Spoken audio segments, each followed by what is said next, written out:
Ya. Assalamualaikum warahmatullahi wabarakatuh. Salam. Eh, Selamat siang semuanya. Selamat datang peserta webinar PSDM. Yang saya hormati Bapak Ahmad Wicaksono selaku Atas Bidang Pendidikan dan Kebudayaan KBRI Bangkok. Yang saya hormati Mas Aziz selaku Presiden Permita.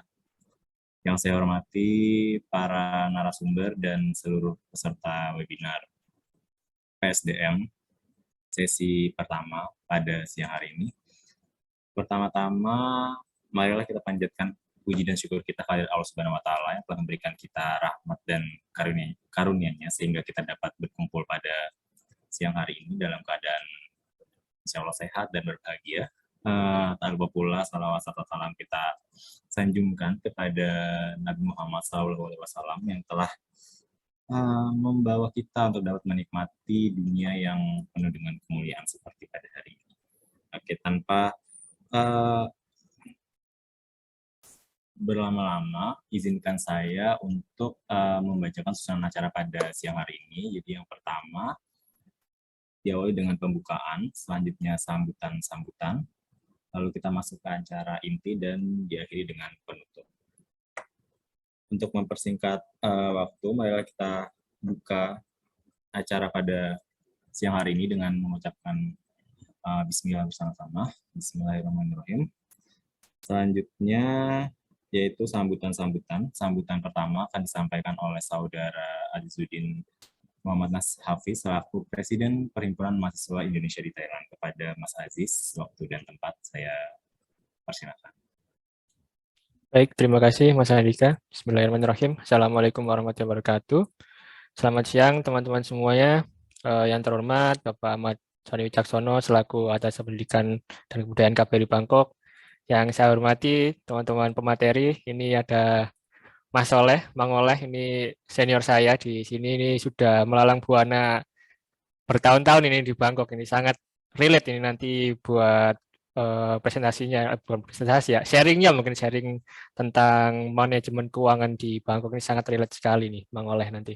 Kemudian ada yang saya hormati juga Mas Rapel Wing. Nah ini kadep saya dulu ini sudah, waduh gimana nih pengalaman tentang investasi ini sama-sama udah pernah TP di pucuk ini, udah profit banyak ini sepertinya.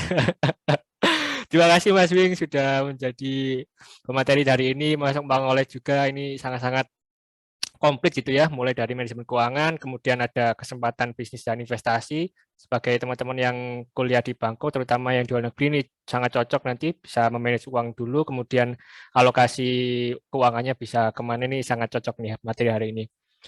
Kemudian tak lupa teman-teman saya yang berbahagia, teman-teman seperjuangan, semoga webinar kali ini bisa menambah wawasan, menambah pengalaman begitu ya, kemudian ada manfaat yang didapatkan dari webinar kali ini. Untuk itu semoga acara-acara berikutnya, karena ini webinar series yang pertama gitu ya dari Permita, mungkin nanti ada beberapa yang lain lagi yang pastinya juga sangat dinanti-nanti begitu ya, karena hari ini cukup bagus, sangat bagus sekali financial management. Kemudian yang selanjutnya bisa ditunggu, cek saja nanti akun Permita, insya Allah juga akan bermanfaat. Terima kasih, sekian dari saya. Terima kasih. Wassalamualaikum warahmatullahi wabarakatuh. Terima kasih Mas Aziz sambutannya. Sambutan yang kedua akan disampaikan oleh Bapak Insinyur Ahmad Wicaksono selaku Atas Bidang Pendidikan dan Kebudayaan. Kepada Pak Ahmad Wicaksono, waktu dan tempat saya persilakan Pak. Terima kasih Saudara Andika. Yang saya hormati Saudara Azizuddin selaku Ketua Permita dan seluruh pengurus Permita dan anggota Permita yang saya hormati. Pada siang hari ini kita bertemu dalam webinar mengenai financial management untuk mahasiswa Indonesia yang sedang berada di Thailand. Ya, saya rasa materi ini adalah materi yang menarik ya, karena semua di antara kita pasti mendapatkan beasiswa atau ya dana gitu ya yang dari institusinya atau mungkin dari perguruan tingginya di mana tempat Anda belajar. Nah, tapi tentu kan ada keterbatasan gitu ya dalam hal jumlah. Nah, oleh karena itu bagaimana memanage ya, jumlah beasiswa yang didapatkan itu, ya apakah untuk kebutuhan sehari-hari di prioritas, gitu ya. Saya rasa diskusinya nanti akan menjadi menarik. Bagaimana kita bisa beradaptasi gitu ya dengan eh, sekitar kita. Ya, ya ini narasumbernya ya sangat berbobot. Yang pertama Mas Solihuddin, kita tahu semua Mas Solihuddin mahasiswa dokter yang dulu sebelumnya master juga sudah di Thailand. Jadi sudah tahu lah banyak hal tentang beasiswa dan juga bagaimana penggunaan uang beasiswa itu tadi gitu ya. Baik selama studi atau selama berada di Thailand ataupun mungkin pada saat eh, nanti mungkin ada libur kembali ke Indonesia itu. Nah, itu apa saja yang harus diperhatikan. Terus juga narasumber kedua Mas Rafael, alumni AIT. Kita satu alma mater ya Mas. Ini sekarang sudah alumni AIT dari SOM ya, School of Management.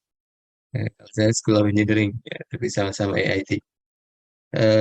Ya Mas Rafael Wing, tentu seperti tadi disampaikan punya pengalaman-pengalaman bagaimana tips dan triksnya ya dalam mengatur mungkin bisnis ya, investasi gitu ya yang bisa dilakukan selama menjadi mahasiswa di Thailand. Saya apresiasi sekali acara ini dan juga minggu depan kita akan ada lagi webinar yang terkait lingkungan ya. Terima kasih ini teman-teman dari pengurus Permita dan anggota Permita yang berupaya untuk terus menjalin silaturahmi dan eh, mencari ilmu gitu ya. Selama kita berada di Thailand ini bukan hanya ilmu sesuai dengan bidang program studi kita, tapi juga lain yang nanti akan yang kesuksesan di dalam berkarir. Ya. Saya rasa itu dari saya tidak berpanjang lebar. Terima kasih atas perhatiannya dan eh, saya sampaikan selamat mengikuti eh, webinar pada siang hari ini. Terima kasih, kurang lebihnya saya mohon maaf. Bila itu ya, Assalamualaikum warahmatullahi wabarakatuh. Waalaikumsalam. Terima kasih Pak Ahmad. Oke teman-teman, selanjutnya kita langsung saja ya ke acara inti, yaitu pemaparan materi terkait dengan living allowance management dan business opportunity yang akan langsung dipimpin oleh moderator kita. Mungkin teman-teman udah banyak yang tahu ya sama mbaknya satu ini juga, the one and only Mbak Endra Risti. Asal aku moderator kita, Mbak Endra ini adalah mahasiswa S2 di Chulalongkorn University. Kepada Mbak Endra, waktu dan tempat monggo Mbak. Oke, terima kasih Mas Dika. Suara saya terdengar dengan baik? Jelas Mbak. Oke, siap. Terima kasih atas waktunya. Assalamualaikum warahmatullahi wabarakatuh. Siang yang sangat indah, saya buka dengan salam yang sangat indah juga. Semoga teman-teman bersemangat pada siang hari ini untuk mendapatkan ilmu yang bermanfaat ke depannya, terutama teman-teman yang udah tinggal di Thailand tapi masih bingung nih, sisa tabungannya banyak, atau ternyata tidak bisa memanage uang nih dengan baik gitu kan. Jadi ada tips-tips yang nanti dengan dua pembicara, pemateri yang luar biasa ini yang mau sharing tentang allowance keuangan, terutama keuangan yang ada di Thailand, kehidupannya di Thailand, dan juga memanage investment yang ada di Thailand. Atau nanti juga teman-teman juga bisa nih pulang ke Indonesia udah punya investasi yang luar biasa gitu. Beri tepuk tangannya dong walaupun virtual. Wah, kayak sangat meriah sekali tepuk tangannya. Walaupun kita virtual, insya Allah nanti tetap semangat ya teman-teman, karena pembicara kita kali ini bukan pembicara biasa, karena yang pertama ini punya kelas yang cukup berat nih, hampir beratnya mungkin kalau dibilang sama seperti saya ini. Dan cukup luar biasa karena beliau ini adalah salah satu pembesar Permita. Keduanya adalah pembesar Permita yang tentunya membawa Permita ke jenjang yang lebih baiknya kemarin ya. Kita banyak sekali kegiatan-kegiatan mendatangkan pembicara-pembicara yang luar biasa juga, dan kali ini memberikan kesempatan juga nih karena teman-teman yang nanti mengisi agenda hari ini adalah seseorang yang luar biasa. Teman-teman sudah siap untuk mendapatkan materi yang hebat pada siang hari ini? Siap, oke. Saya seperti, karena kebiasaan saya sebagai guru TK, jadi kebiasaan membawakan sesuatu seperti di TK ya, biar teman-teman juga ceria ya. Karena biasanya kalau saya bilang teman-teman gitu kan, biasanya yang lain menjawab siap gitu kan. Jadi biar teman-teman di sini tetap semangat gitu kan. Jadi tidak hanya seperti saya berbicara pada layar monitor, tapi teman-teman juga bisa tetap semangat walaupun lihatnya saya dari jauh ya. Perkenalkan, nama saya Endra Risti Sukmawati. Saya sekarang sedang menempuh pendidikan di master program di Chulalongkorn University, jurusan Environmental Development and Sustainability, fokusnya di Sustainable Tourism. Jadi teman-teman kalau tertarik dengan wisata, bisa banget ngobrol dengan saya, juga bisa tentang bisnis, dan juga bisa kita ngobrol banyak hal tentang kehidupan. Wah, Masya Allah. Oke, lanjut aja. Sekarang kita akan, saya yakin teman-teman sudah tidak sabar nih, karena saya lihat muka-muka teman-teman yang ada di monitor itu kayak, ayo Kak Endra, buruan lah, saya pengen tahu nih materi yang pertama. Pengen denger suaranya dulu, tapi ini pemateri yang pertama, apakah sudah siap? Ini ada Mas Soleh, Mang Soleh nih yang ada di sana. Halo Mbak Endra. Mang Oleh, katanya Mang Oleh. Halo Mbak Endra, kedengaran suara saya Mbak Endra? Siap, kedengeran sekali nih Mang Oleh. Nah, oke, biar lebih semangat lagi nih Mang Oleh, saya sebutkan ya CV dari Mang Oleh sendiri nih. Biar akrab jadi manggilnya Mang Oleh, tapi nama aslinya siapa sih gitu kan. Nama panjangnya adalah Muhammad Solehudin. Beliau ini lahir di Cirebon, teman-teman. Cirebon ini mana ya, Jawa Barat ya? Iya, betul kan ya, Jawa Barat ya, kalau nggak salah ya. Dan betul, Mbak. edukasi dari S1 di Mang Oleh ini adalah di Islamic University of Indonesia, jurusan kimia, lalu dilanjutkan masternya agak jauh dari Bangkok, ini ada di Songkhla University. Beliau sudah lulus 2020 dan sekarang sedang mengambil doktoral di KMITL. Insya Allah luar biasa banget nih, Insya Allah akan pulang ke Indonesia menjadi orang-orang yang hebat nantinya ya. Dan achievement dari Mang Oleh ini banyak banget nih, sampai saya bingung menjawabnya. Ada yang pertama adalah runner-up of South Asia Global Innovation Challenge Competition di Malaysia 2015, lalu finalis of Paper Competition National Science Week 2016 itu di Lampung, Indonesia, lalu juga ada Paper Competition Airlangga Youth Conference 2016 di Surabaya, cum laude predicate of Bachelor of Science in Chemistry di Islamic University of Indonesia, lalu excellent best speaker in International Conference of Chemical Material and Process 2019 di Bangkok, Thailand. Langsung aja waktu dan tempat dipersilahkan, tepuk tangannya untuk Mang Oleh. Oke, virtual ya, nggak apa-apa ya. Oke, waktu dan tempat dipersilahkan Mang Oleh. Boleh share screen jika ada materi yang ingin dibagikan. Oke. Sebentar, terima kasih ya Mbak Endra yang sudah mengenalkan. Sebentar, saya coba share screen dulu ya. Gimana Mbak Endra, sudah kelihatan share screen saya ya? Siap, sudah Mang Oleh. Ya. Assalamualaikum warahmatullahi wabarakatuh. Waalaikumsalam Halo semuanya. wabarakatuh. Ya, halo semuanya. Salam hormat kepada Pak Ahmad Wicaksono ya, selaku Adikbud KBRI, dan kemudian Mas Aziz, kemudian beserta rekan-rekan Permita semuanya ya. Terima kasih atas undangannya dan terima kasih atas perkenalannya Mbak Endra, panjang banget, sudah lebih dari cukup ya. Nah, kemudian saya kemarin dipercaya oleh Permita untuk membawakan sebuah sharing ya, berbagi bagaimana sih caranya mengelola keuangan gitu yang ada ketika kita di Thailand. Nah, kebetulan saya ini sudah dijelaskan sebelumnya, saya sebelumnya di Prince of Songkhla University Thailand ya, di bagian selatan, dan kemudian saya pindah ke Bangkok, dan justru ketika saya pindah dari Songkla ke Bangkok itu bakal berbeda ya, semua keuangannya atau pengelola keuangannya jadi berbeda. Kayak saya waktu itu di Jogja, terus tiba-tiba tinggal di Jakarta, nah itu sudah pasti beda sekali kayak gitu. Nah, kemudian ini merupakan, saya sedikit memperkenalkan diri lagi ya, nama saya Muhammad Salahuddin, saya PhD student di Chemistry KMITL, dan saya asal dari Cirebon ya. Kemudian jika teman-teman ingin menanyakan segala kayak scholarship ataupun apapun, bisa menghubungi kontak saya di IG ataupun di Facebook seperti itu ya.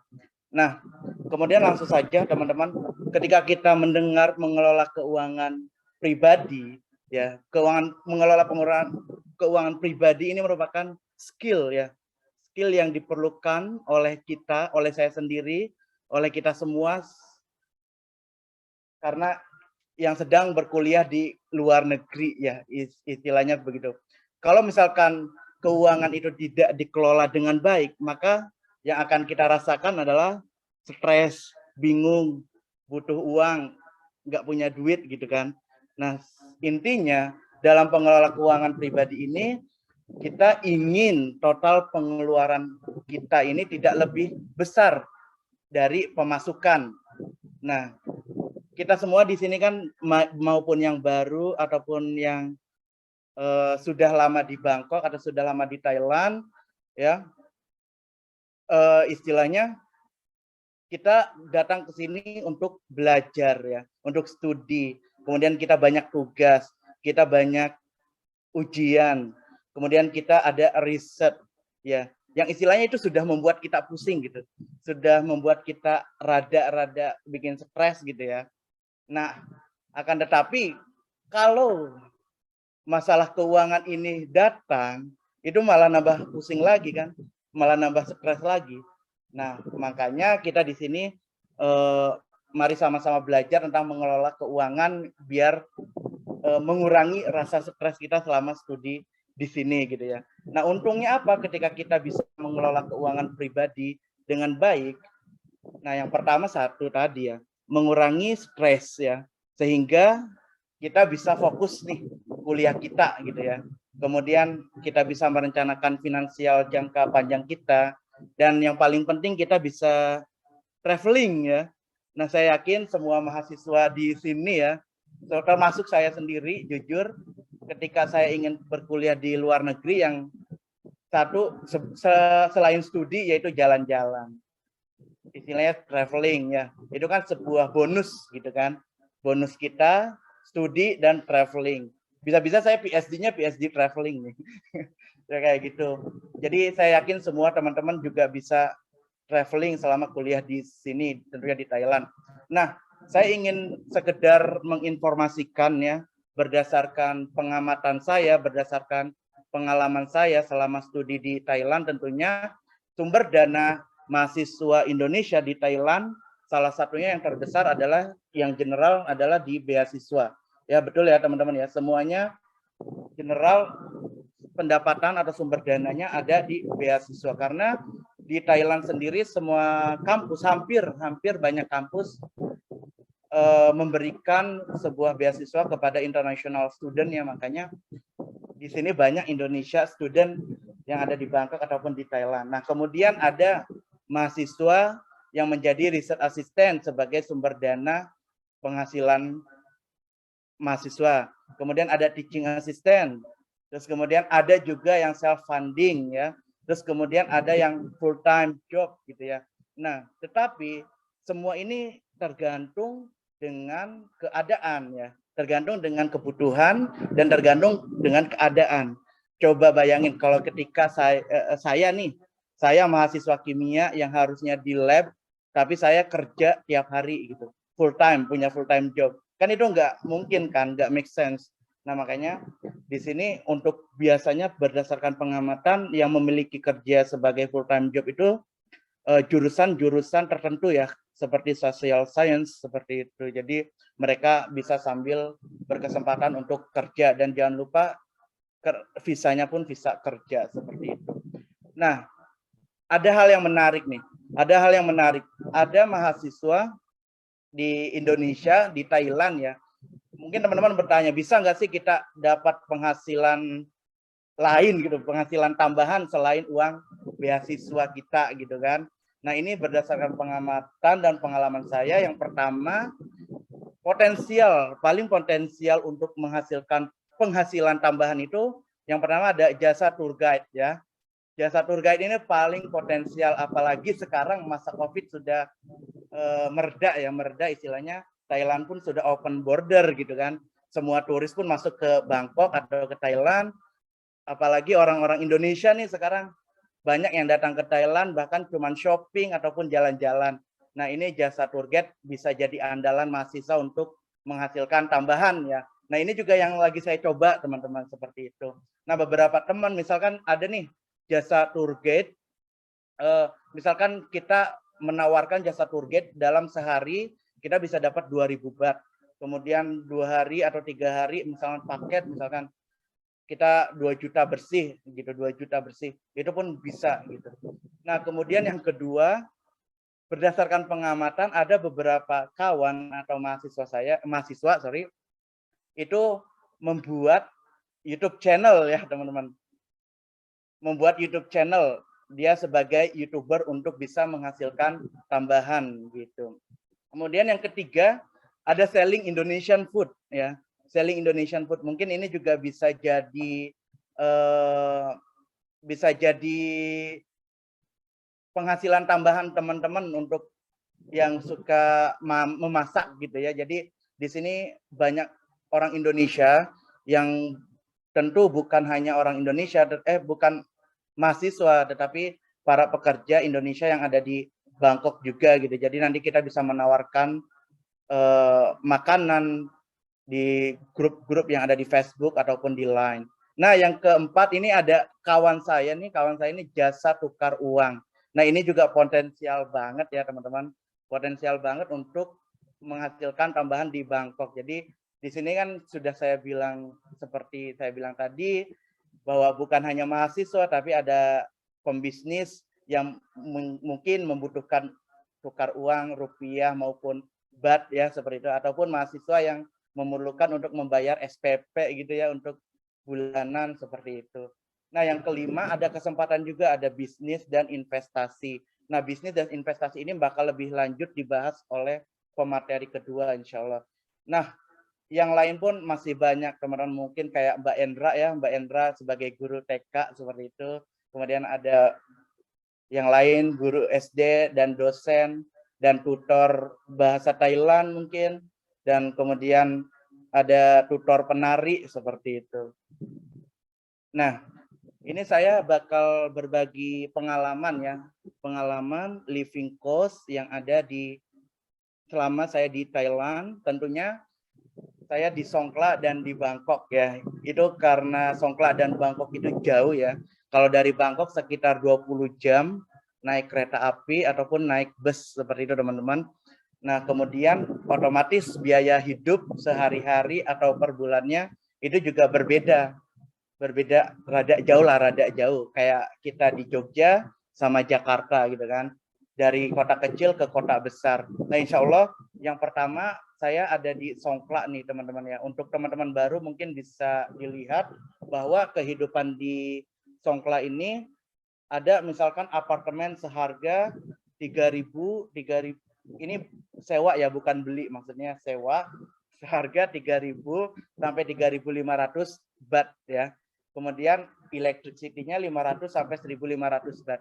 Tetapi kalau misalkan teman-teman ingin lebih hemat ya, tidak ingin membuang banyak uang gitu kan, teman-teman bisa sharing room ya bersama teman gitu. Misalkan 3.500 dibagi 2 kan itu juga lumayan. Kemudian pengalaman saya pernah mengontrak rumah di Songkhla ya selama setahun. Itu setiap bulannya rumah tersebut kita bayar 8.500 baht, dan di rumah tersebut isinya 9 orang. 9 orang, kamarnya 3, itu kita panggilannya namanya mabes gitu kan. Nah, jadi setiap bulannya itu kami cuma bayar 1.500 baht. Jadi 1.500 baht itu udah ada wifi, ada listrik, kemudian sudah ada macam-macam lah. Jadi itu hemat bener. Itu paling hemat selama saya di Thailand seperti itu. Kemudian yang kedua makan. Nah, makan selama kita di Songkla, sepertinya kalau misalkan di kantin kampus itu rata-rata makan 30 sampai 50 baht ya harganya. Nah, kalau misalnya di luar itu kita bisa sampai 50 baht. Kalau misalnya kita pergi ke resto ataupun warung makan seperti itu. Nah, kemudian untuk transportasi di Songkla itu tidak sebanyak di Bangkok, teman-teman. Jadi kita di Songkla cuman ada Songtel dan taksi sama tuk-tuk ya. Tuk-tuknya ini mirip kayak Songtel.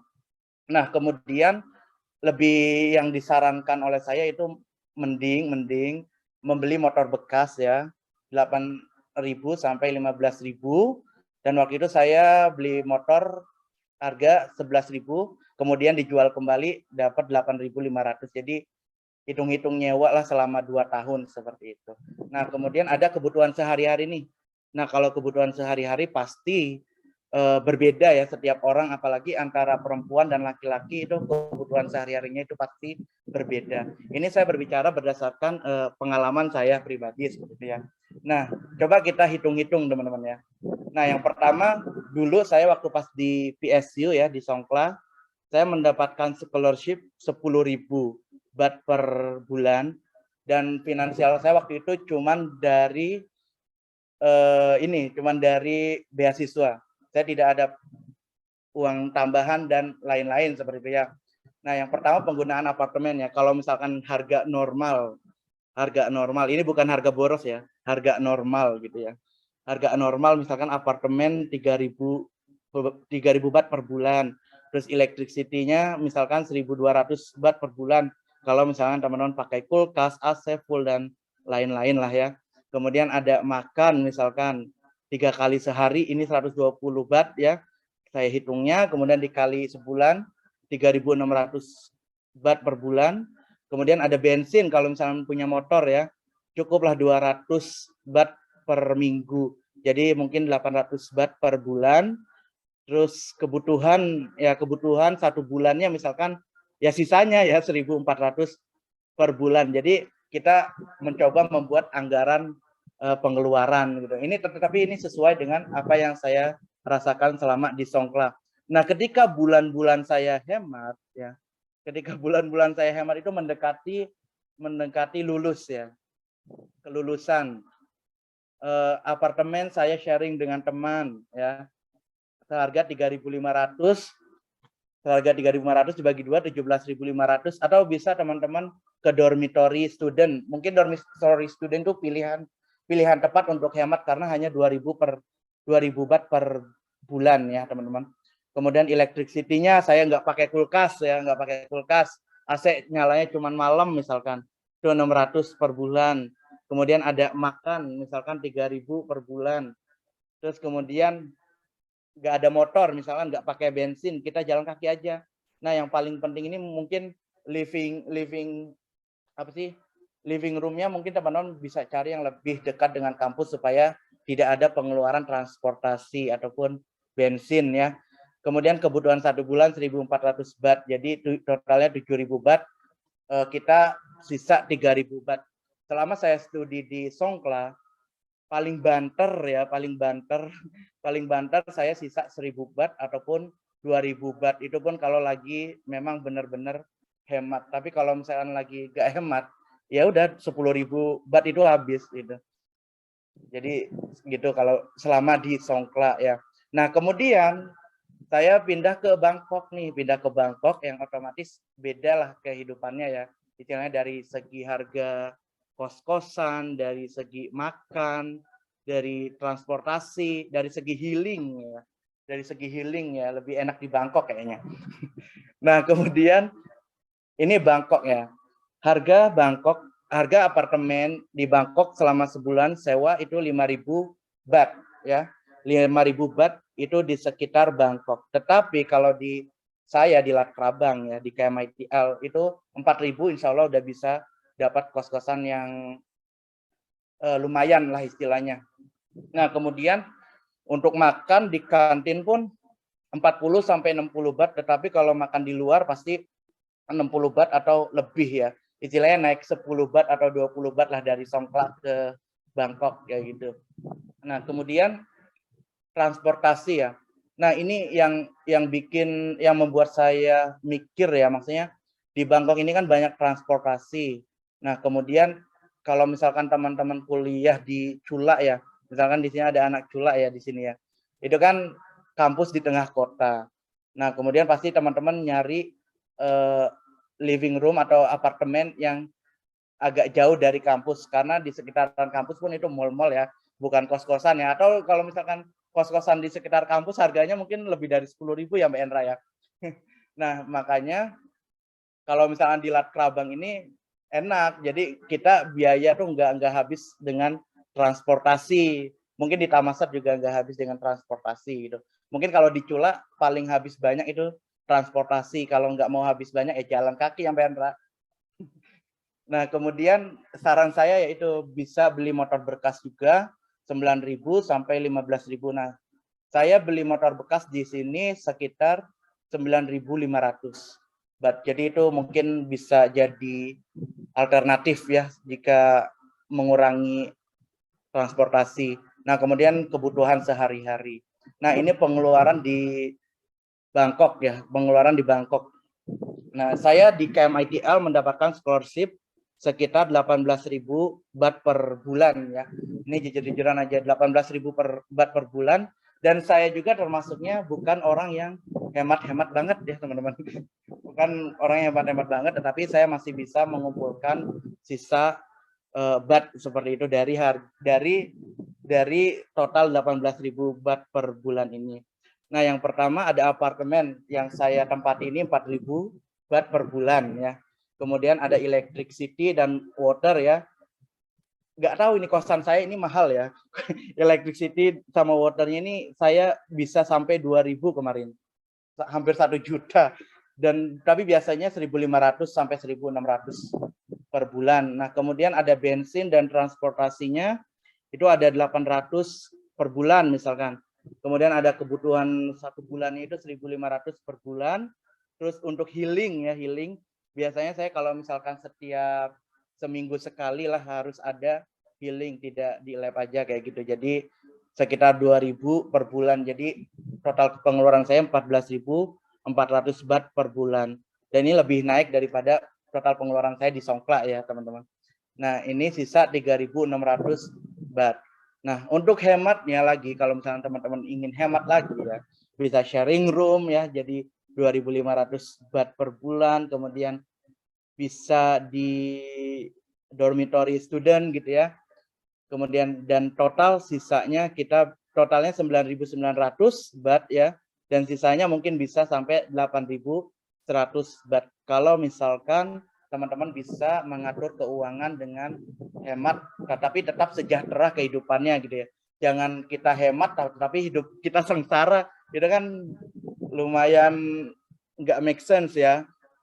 Kita boleh menghemat, tetapi kita harus merasa nyaman, ya, kemudian sejahtera, kehidupan kita senang gitu ya, nggak stres seperti itu teman-teman.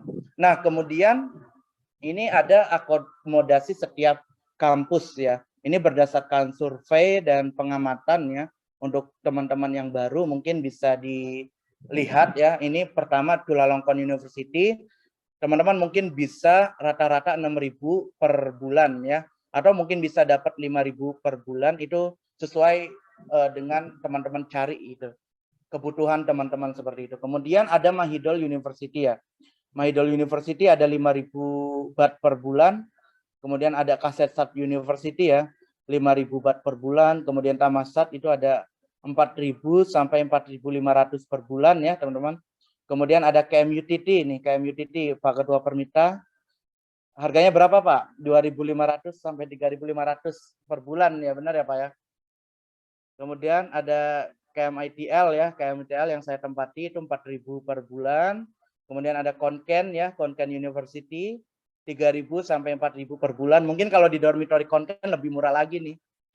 Kemudian ada Chiang Mai University ya, ini yang paling murah sepertinya. 2.500 sampai 3.500 per bulan. Dan ASEAN Institute Teknologi ya, kurang lebih sama kayak Tamasat ya, 4.000 sampai 4.500 per bulan. Kemudian Suranari University juga 3.000 dan Prince of Songkla University ada 3.000 sampai 4.000 per bulan. Tetapi kalau misalkan kita rata-ratakan selama di Thailand ini ya kurang lebih 4.000 per bulan untuk living cost ya, untuk kos-kosan ya, apartemen seperti itu teman-teman yang baru.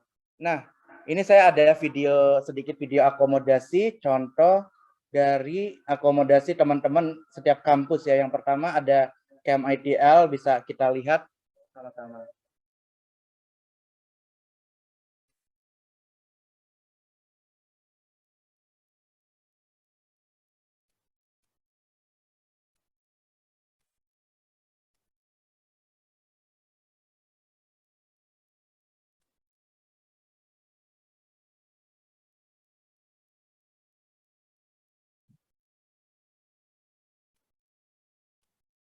Dikasih kejelasan, Bang Oleh.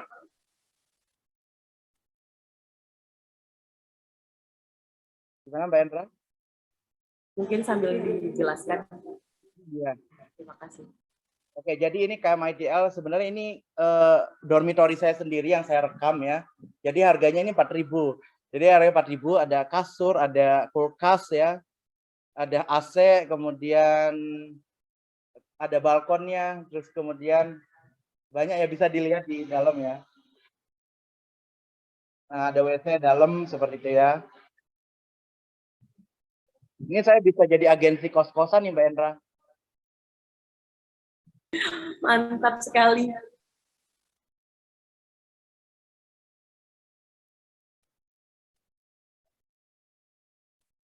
Nah, ini di sekitar KMIDL ya, yang harga 4.000. Nah, ini di Kasesat University. Ini dormitory kawan saya sendiri ya. Ini sekitar 5.000 baht. Dia ada kulkas, kasur, lengkap seperti halnya dormitory yang saya tempati gitu. Mungkin bisa di play. Ini Kasesat University ya.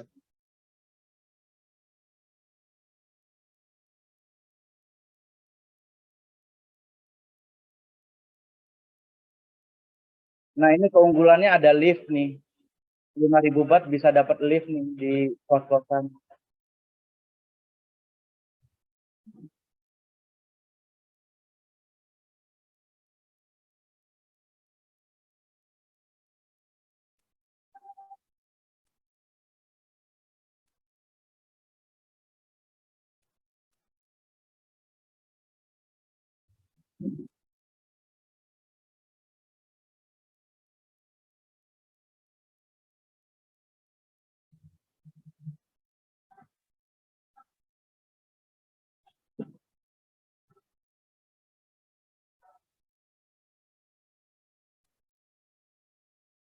Nah, ini yang selanjutnya ada dari kawan saya juga ya, mau video kamarnya sendiri gitu ya.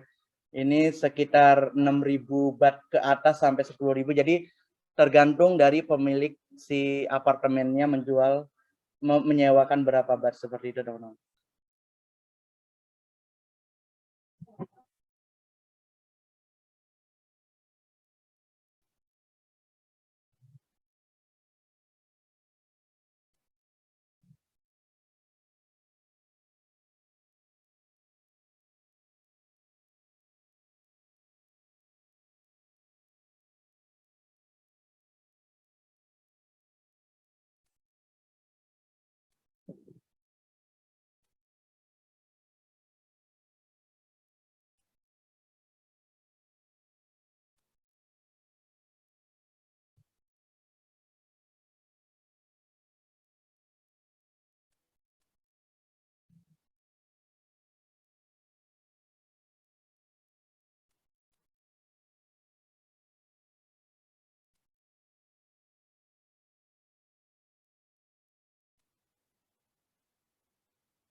Nah, itu mungkin gambaran dari akomodasi yang ada di Thailand ya, terutama di Bangkok buat teman-teman nanti misalkan yang akan datang atau yang sudah ada di sini bisa pindah, bisa cari yang lebih murah untuk menghemat misalkan, tetapi masih nyaman seperti itu. Jadi sesuai dengan kebutuhan yang kita gitu ya. Nah, kemudian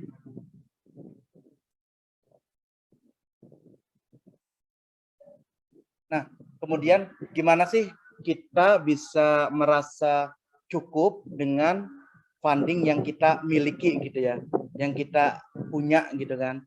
Dari tadi yang kita 10.000 baht per bulan, kemudian 16.000 baht per bulan, atau bahkan yang ada yang 12.000 baht per bulan, atau bahkan ada yang 8.000 baht per bulan di Thailand ini. Jadi tergantung scholarship-nya. Nah, yang pertama mungkin teman-teman bisa mengurangi pengeluaran. Nah, mengurangi pengeluaran kayak misalkan tadi mencari apartemen ya, teman-teman harus bisa mencari sampai ke dalam-dalamnya sih supaya bisa dapat yang lebih murah tapi nyaman gitu ya. Tapi kalau misalkan lebih murah nggak nyaman ya sama aja gitu, bikin stres gitu kan. Nah, kemudian yang kedua itu adalah cari penghasilan tambahan ya, penghasilan tambahan yang sudah saya gambarkan tadi, bahwa teman-teman di sini ada yang jadi tour guide, kemudian ada penjual tukar baht rupiah, kemudian apalagi tadi ya, menjadi guru, misalkan guru TK atau guru SD, atau misalkan dosen seperti itu ya teman-teman. Itu bisa banget. Nanti bagaimana kita jalani seperti itu.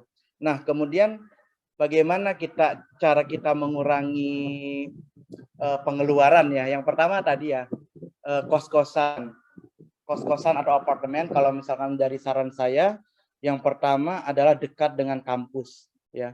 Dekat dengan kampus, istilahnya kalau misalkan sudah dekat dengan kampus, pertama kita tidak perlu mengeluarkan uang untuk transportasi ya kan. Kita bisa jalan kaki seperti itu. Terus kemudian dekat kampus tapi mencari lagi tempat yang lebih murah kayak gitu. Itu mungkin bisa mengurangi pengeluaran. Nah, kemudian untuk kedua, makanan. Nah, untuk makanan sendiri kan biasa teman-teman makan 3 kali dalam sehari. Nah, kalau saya sendiri mengurangi cara mengurangi makannya ini, yang pertama ya. Yang pertama kita sarapan di kampus ya. Sarapan di kampus itu mungkin 30 sampai 40 baht ya. Kemudian kalau siang sampai sore mungkin cukup jajan saja, jajan gitu ya. Jajan, nggak usah makan, tapi nanti sorenya kita makan. Makannya di luar, bisa di kampus nggak bisa ya karena sudah tutup. Nah, nanti mungkin bisa mengurangi dengan masak ya. Bisa mengurangi dengan masak. Beberapa teman juga bisa mereduce expenses-nya dengan masak gitu ya. Jadi mereka sebulan cuma 2.000 baht gitu. 2.000 baht untuk memasak. Itu sebulan. Itu ada kawan saya di KMITL. Nah, kemudian transportasi. Transportasi mungkin yang sudah saya jelaskan tadi, kita pindah kos-kosan yang lebih dekat dengan kampus dan itu akan mengurangi transportasi. Nah, mungkin untuk teman-teman Chulalongkorn ya yang mungkin banyak habis di transportasi terutama karena kita harus menggunakan BTS, menggunakan bus, menggunakan MRT dan lain-lainnya itu ya. Seperti itu. Dan saran saya, tips untuk mengatur keuangan ya. Tips untuk mengatur keuangan yang pertama tadi menabung dari sisa uang yang kita gunakan ya. Dari sumber dana 10.000, misalkan sisanya ada 2.000, misalkan 1.000 untuk nabung, untuk membeli keperluan setiap bulan ya. Kan biasanya kalau misalnya setiap bulan atau bulan depan kita mau beli baju ini, beli iPad misalkan, beli handphone atau laptop gitu kan, kita bisa menabung dari uang situ kan. Kemudian sisa uangnya bisa dibuat buat dana cadangan gitu. Jadi nabung untuk membeli sesuatu, nabung untuk dana cadangan ya. Ketika siapa tahu ya, dana cadangan ini gawat darurat ya. Misalnya siapa tahu ketika teman-teman mengalami suatu hal, misalnya kecelakaan atau something like that ya gitu ya. Terus kemudian atau extend ya, extend yang paling berat itu waktu pas saya harus extend ya teman-teman, extend dari, kan saya harus 2 tahun master degree, tetapi saya harus mengharuskan extend selama 1 semester, dan itu bisa dibuat dari dana cadangan seperti itu. Nah, kemudian ada hitung pengeluaran secara keseluruhan. Jadi kita buat rencana anggaran keuangan, ya, buat rencana anggaran keuangan. Kemudian nanti setelah di akhir bulan kita hitung pengeluaran secara keseluruhan. Jadi pas gak nih ya antara rencana anggaran keuangan sama uang yang dikeluarkan gitu, atau syukur-syukur lebih teman-teman seperti itu. Nah, kemudian yang paling penting ini mengatur keinginan, yang paling sulit ya. Yang menurut saya paling sulit itu mengatur keinginan. Misalkan saya ingin beli itu, beli ini, beli itu, kan seperti kayak misalnya lagi hits nih di Bangkok seperti itu ya. Jadi saya ingin beli, itu yang paling penting itu mengatur keinginan. Seperti itu. Mungkin itu dari saya ya, tips mengatur keuangan. Untuk selebihnya untuk teman-teman ketika mempunyai dana lebih ya, dana lebih atau misalnya sudah menabung, mungkin bisa coba ke investasi yang akan dijelasin oleh Mas Wing ke pemateri kedua. Tapi ingat, kita boleh hemat, tetapi kita harus sejahtera, harus nyaman, jangan sampai kita stres di negara orang gitu. Kita kuliah aja udah lumayan stres, ditambah masalah keuangan itu menambah beban hidup gitu. Jadi syukur-syukur kita bisa mengurangi masalah yaitu dengan keuangan, dengan mengatur keuangan seperti itu. Mungkin itu dari saya, Mbak Endra. Terima kasih atas kesempatannya untuk bisa hadir di sini ya. Jika kalau ada pertanyaan bisa dipersilakan. Oke, siap. Terima kasih Mang Oleh, luar biasa nih tadi. Nih ada beberapa pertanyaan dari teman-teman, langsung aja mungkin bisa dijawab sama Mang Oleh. Pertanyaan pertama dari Aditya Mahati Binar. Ini pertanyaannya cukup ini ya, sangat berbobot ini. Kalau beli motor bekas terus SIM-nya gimana Kak? Katanya ada pengalaman mungkin Mang Oleh yang pertama dulu, silahkan dijawab. Iya, kalau misalkan ingin beli motor bekas ya, jadi dokumen yang diperlukan cuma paspor, kemudian fotokopi. Nah, untuk SIM-nya kita harus buat di Indonesia gitu ya. Jadi kita buat, kan kita punya SIM nih, SIM C ya, misalkan motor SIM C. Nah, kemudian kalau misalkan kita sudah punya SIM, tinggal dijadikan SIM internasional gitu Mbak Endra. Jadi mungkin bisa dibawa SIM-nya ke, itu berlaku di Thailand seperti itu. Jadi ada pembuatan pembuatan SIM di Thailand gitu. Nah, saya kurang tahu ya, cuman yang saya dengar itu kita bisa buat SIM, waktu pas saya di Songkla ya, kita bisa buat SIM di Thailand, tetapi saya masih kurang tahu, tapi lebih pastinya mending kita sudah bawa SIM dari Indonesia gitu. Jadi SIM-nya kan, SIM itu kan biasa ya Mbak Endra ya. Jadi kita upgrade ke SIM internasional di Jakarta seperti itu. Oke, jadi kayak gitu teman-teman, kalau mau beli motor bekas bisa ini ya, bisa nanti tanya-tanya juga sama Mas Soleh ya, yang sudah punya pengalaman jual beli motor bekas juga. Agensi motor bekas nih saya.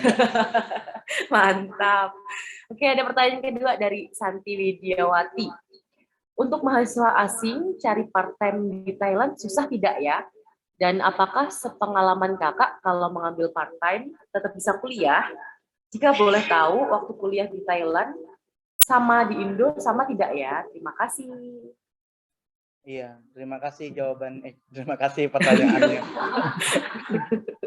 Iya, jadi di sini saya belum pernah dengar ya kalau misalkan yang part-time kayak di luar, kayak di Australia seperti itu, kayak cuci piring itu nggak pernah. Cuman mungkin ada beberapa mahasiswa yang part-time dia sebagai guru ya, kemudian sebagai dosen tamu misalkan seperti itu, kemudian dia sebagai guru di suatu SMA atau SD, guru bahasa juga ada. Misalnya kayak di Songkla ada teman saya yang mengajar guru bahasa Indonesia misalkan, atau guru bahasa Inggris.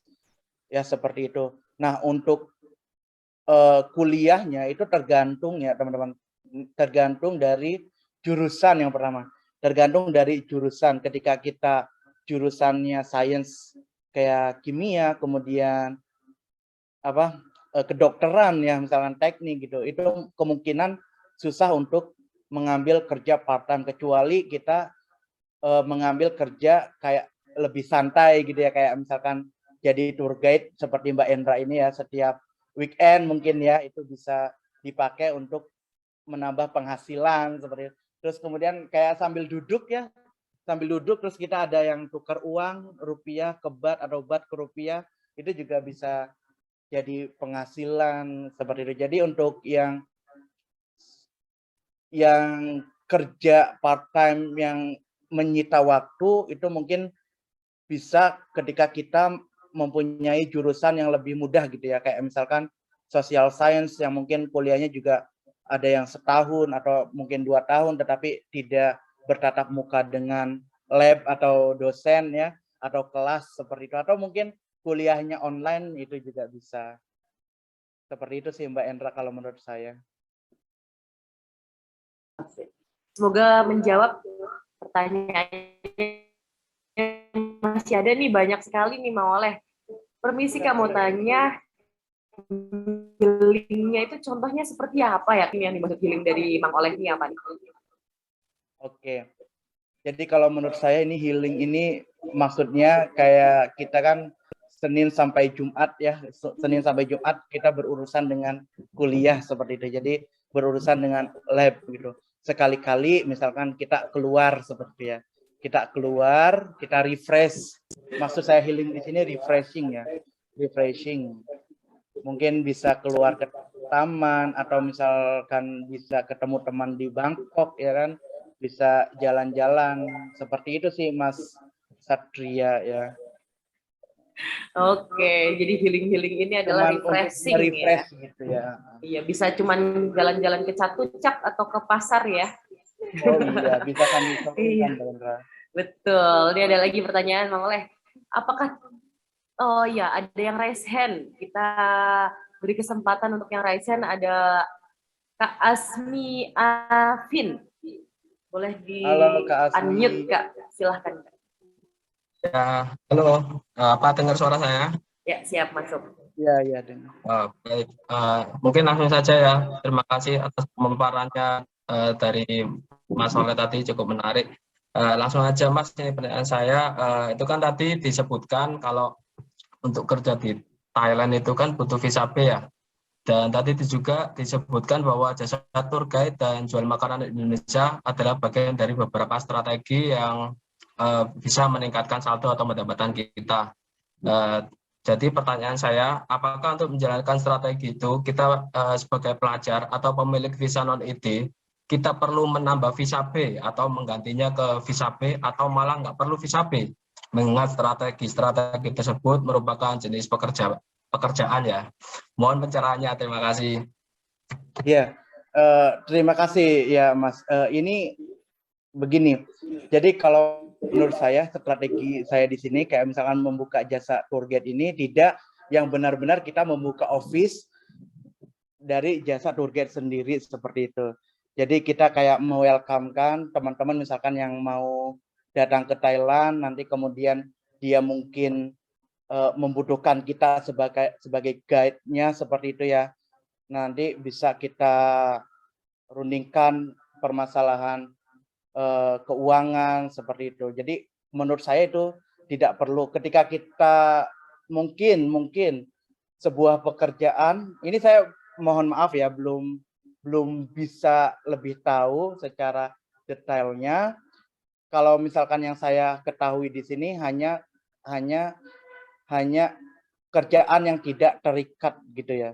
Jadi hanya sebuah ide yang kita lakukan tapi bukan pekerjaan. Kayak misalkan kita kerja part time di restoran Thailand. Nah, itu mungkin bisa jadi kita memerlukan visa, atau misalnya kerja part time di sebuah hotel. Nah, itu bisa jadi kita memerlukan visa. Terus kemudian yang tadi kerja di perusahaan otomatis kita memerlukan visa. Nah, ada kawan saya nih, dia setelah lulus, dia bekerja, kuliah tapi bekerja sebagai dosen di kampus tersebut. Awalnya dia kuliah, kemudian bekerja sebagai dosen, dan dia harus mengubah visa kerja seperti itu. Jadi dari non imigran mengubah ke visa kerja. Tetapi kalau misalkan kita hanya membuka open tour guide gitu ya untuk teman-teman yang di Indonesia atau misalkan teman-teman dari luar, itu bisa saja kita tanpa visa gitu Mas. Tanpa visa. Asalkan kita tidak membuka office seperti itu di Thailand. Ini saya belum berpengalaman lebih ya Mas. Mungkin itu bisa jadi.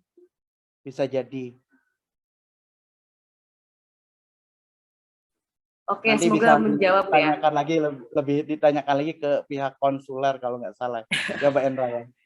Siap. Semoga bisa menjawab Mas Asmi. Jadi mungkin yang dimaksud sama Mas Soleh adalah pekerjaan yang tidak ada, kita terikat secara ini ya, MOU gitu. Jadi bisa sebagai part time-nya gitu. Oke, ada pertanyaan lagi terakhir nih, Oleh dari Mahmud Ganteng. List jalan-jalan hemat kemana aja nih boleh direkomendasikan? Ini sering banget nih Oleh kayaknya setiap minggu kan healing. Silahkan. Iya. Terima kasih Mas Mahmud atas pertanyaannya. Nah, kalau misalkan healing hemat ya mungkin bisa jalan-jalan ke taman ya Mbak Endra ya. Di Bangkok misalkan ada Lumpini ataupun yang ya kan benar di Lumpini, kemudian di Taman Ramanai, kemudian di apa itu yang dekat Sukhumvit? Ya mungkin ke Bangkracau. Ya itu mungkin lebih hemat itu mungkin di taman Benjakiti. Ya Benjakiti. Itu mungkin tips atau list jalan-jalan hemat untuk Bang Mahmud.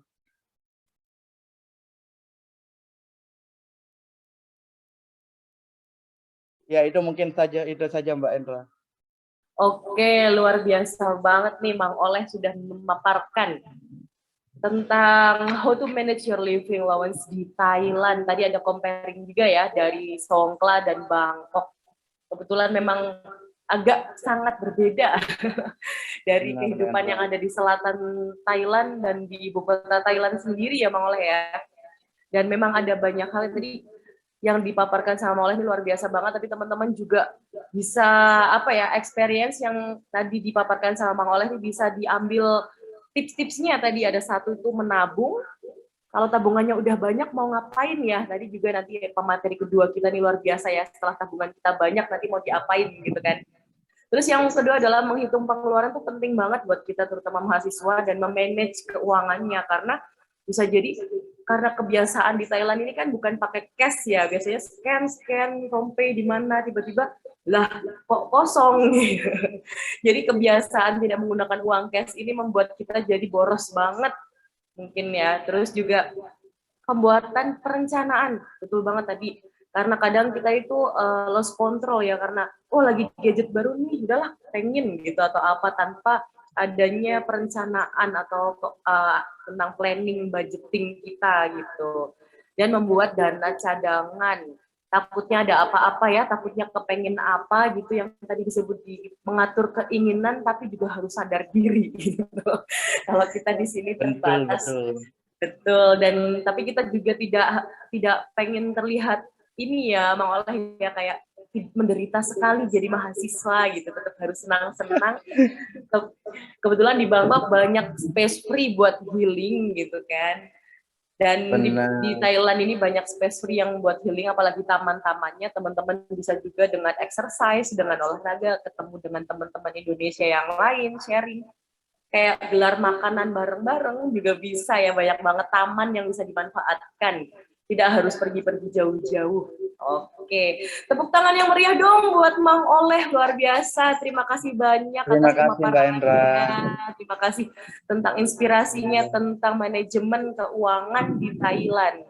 Nah, tadi disebutkan juga sama Mang Oleh gimana sih setelah kita bisa memanage uang dengan banyaknya sisa tabungan, apakah akan kita masukkan aja ke tabungan atau kita akan Apakah nih kita bagi-bagi? Wah, bahasanya orang Thailand adalah luwe mak lah ya, orang kaya banget gitu kan.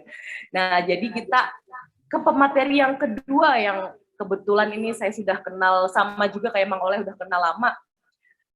Beliau ini salah satu pembesar di Permita, bareng Mang Oleh, bareng ada beberapa teman-teman juga di sini yang akan memberikan inspirasi tentang investment, bisnis dan investment opportunity, dan kebetulan memang memiliki pengalaman bisnis yang luar biasa, dan kebetulan beliau ini sedang startup dalam bidang bisnisnya yang nanti mungkin bisa sharing juga tentang bisnis terbarunya. Saya bacakan CV beliau. Ada Rafael Wing, ini cukup panjang namanya jadi agak berlibet ya. Rafael Wing Wicahyo Utomo Winoto Puspojodo, bener enggak nih ya? Nanti kita tanya apakah saya ngomongnya benar atau enggak. Panjang sekali nih, kalau lagi Eptanas atau lagi ujian nasional dia pasti bingung nih Mas Wing ya. Stres banget tuh ngisinya. Iya betul. Nah, memang panggilan akrab beliau ini adalah Wing atau Mas Wing atau apa nih, AA Wing. Ya biasanya kita panggilnya adalah Mas Wing. Beliau ini dari Semarang aslinya kalau di Indonesia ya, betul ya? Semarang Betul itu Jawa sekali. Tengah, betul ya. Dan lulus di S1-nya ada di Universitas Diponegoro, kita sama-sama alumni Diponegoro. Dan S2-nya ada di Asia Institute of Technology Thailand, mengambil tentang Business Administration, cum laude. Wow, luar biasa nih, dapat awarded King Full Scholarship, luar biasa. Experiences-nya ada banyak banget nih, sampai saya juga bingung untuk membacanya. Tapi saya akan bacakan dua teratas ya Mas ya. Ada Robert Bose Thailand Limited, ini adalah sebagai Communication Brand Management and Sustainability di Bangkok, Thailand. Lalu bergabung juga dengan Cigam Global sebagai Business Development and Sales Executive di Thailand juga di Bangkok. Lalu juga punya brand lokal label di Local Label ID di Semarang. Wow, luar biasa. Jadi emang nggak salah nih pembicara kali ini, teman-teman pasti udah penasaran. Tabungan saya sudah banyak nih Kak Endra. Mau diapain? Langsung aja beri tepuk tangan buat Mas Wing. Oke, waktu dan tempat dipersilakan Mas Wing. Oke, thank you Mbak Endra, thank you Mas Soleh sudah dibuka tadi di sesi pertama. Kemudian kita lanjut aja ya langsung ya ke sesi kedua nih. Setelah tabungan sudah banyak, mau diapain? Nah, aku izin share screen ya. Oke, bentar ya. Silakan Mas Wing, share screen. Jadi pusing bentar nih, banyak tabs-nya.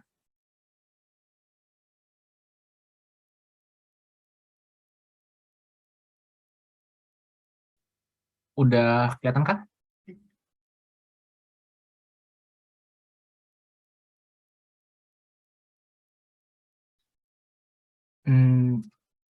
Oke. Apakah teman-teman udah ngeliat PPT-nya? Sip, sip. Oke. Sudah Mas. Oke, thank you semuanya. Mari kita mulai sesi kedua di Business dan Investment Opportunity. Jadi singkat sedikit ya dari saya sebagai orang Indonesia di Thailand. Jadi kebetulan sekarang saya udah kerja full time di Thailand di perusahaan CoinWeb, itu di perusahaan blockchain dan cryptocurrency yang pusatnya ada di Inggris. Tetapi kebetulan kami juga buka kantor baru di Bangkok, dan kemudian setelah lulus dari AIT langsung ditarik di CoinWeb di posisi sekarang. Kemudian untuk startup sendiri, startup yang saya sedang fokuskan sekarang itu di Local Label ID, itu startup di bidang e-commerce sebagai marketplace fashion dengan fokus khusus di fashion streetwear di Indonesia. Dan kebetulan baru beberapa hari kemarin itu kita juga baru selesai sesi pendanaan. Jadi ada beberapa investor yang masuk juga seperti Microsoft dan venture capital di Indonesia dan Asia Tenggara. Kemudian untuk sebelum saya bergabung di CoinWeb tuh pernah ada kerja juga di Robert Bosch, itu di Bangkok sebagai komunikasi di bagian communication dan sustainability. Mungkin teman-teman yang belum tahu, Robert Bosch itu ada perusahaan Jerman yang memiliki banyak sekali produk. Terus ada pengalaman juga di Pemkot Semarang sebagai hubungan internasional, dan juga kebetulan saya juga terregistrasi di IMI sebagai pembalap. Jadi karena kebetulan hobi saya juga balapan, jadi saya sudah berlisensi resmi, jadi bukan liar ya. Kemudian di SIGAM terakhir tuh, di SIGAM juga sebagai Business Development Executive itu adalah perusahaan edukasi. Jadi sharing-sharing juga di situ dan develop strategi bisnis mereka. Kalau kalian ingin tanya-tanya lebih lanjut, bisa follow Instagram saya itu di bawah. Kemudian langsung lanjut ya.